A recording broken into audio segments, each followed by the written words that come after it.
ज्ञानी अगर होना है तो ये छल कपट मायाचार झूठ फरेब की जिंदगी छोड़नी पड़ेगी। ये दूसरों की निंदा में रस लेना छोड़ना पड़ेगा।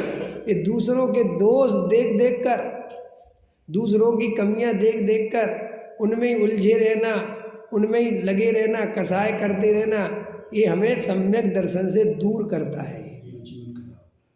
समझ में आया कि नहीं? ये अपन को भी पता नहीं है।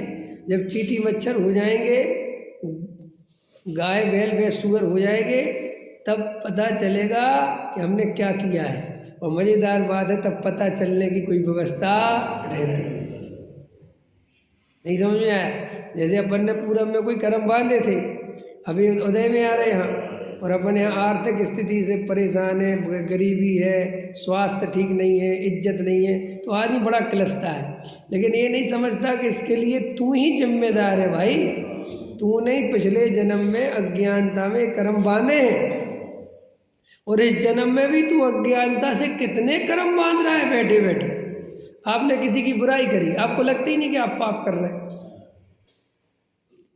आपने किसी को नीचा दिखाने की कोशिश करी, नीचा कैसे दिखाते?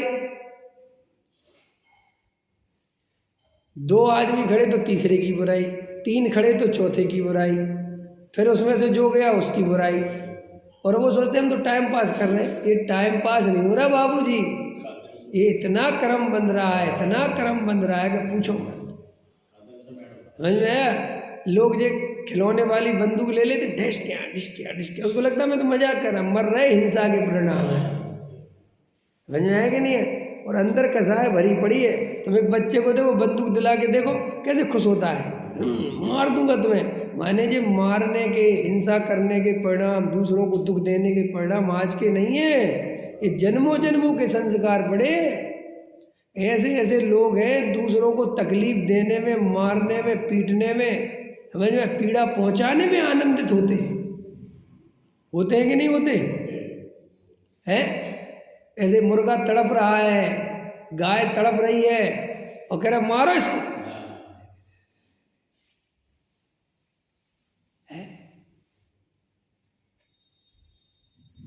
वो गाय तड़प रही ना, है नहीं?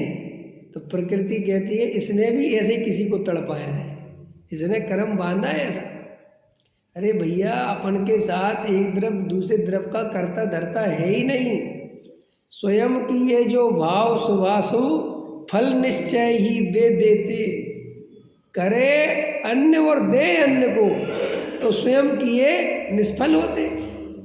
ऐसा कभी नहीं होता कि कर्म बांधूंगा मैं और सजा भोगोगे तुम।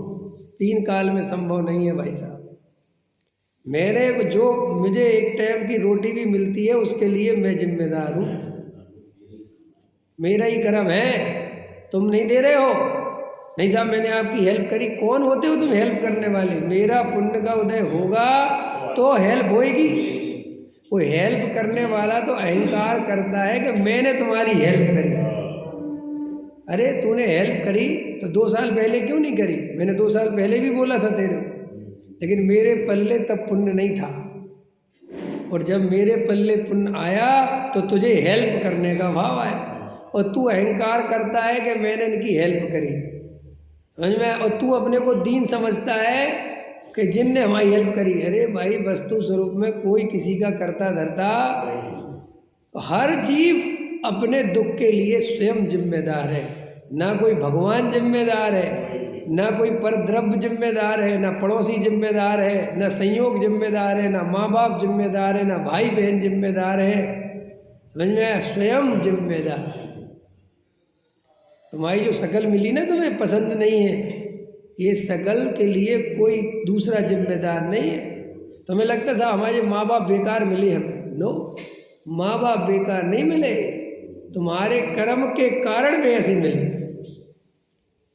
नहीं समझ में आया? उसमें तुम माँ बाप को दोष देता है, मिथ्यात्व है, निमित्त की दृष्टि है, मूर्खता है, अज्ञान। और सुनो, ये दोष देने से, ये दृष्टि रखने से नया फिर कर्म बंध रहा है। नहीं समझ में आया? वस्तु के स्वरूप का चक्र कैसा है अरविंद जी? वस्तु का चक्र कैसा है कि पहले तो बंधा ही था, समझ में? जैसे पुलिस वाले होते ना कि भाई तू पकड़ा गया, चोर पकड़ा गया, जो भी पकड़ा गया, आतंकवादी पकड़ा गया, देख अपना जुर्म कबूल कर और हमारी हेल्प कर। समझ में आया कि नहीं आया? अब तेरे को सज़ा होने से तो कोई नहीं बचा सकता, ये तो बात पक्की है, लेकिन अगर तू हमारी हेल्प करेगा, सही आचरण रखेगा, तो तेरी सज़ा कम जरूर हो सकती है। और अगर तू उपद्रव करेगा, भागने की कोशिश करेगा, नाटक करेगा, तो सज़ा डबल हो जाएगी। बिल्कुल ऐसा ही कर्म है।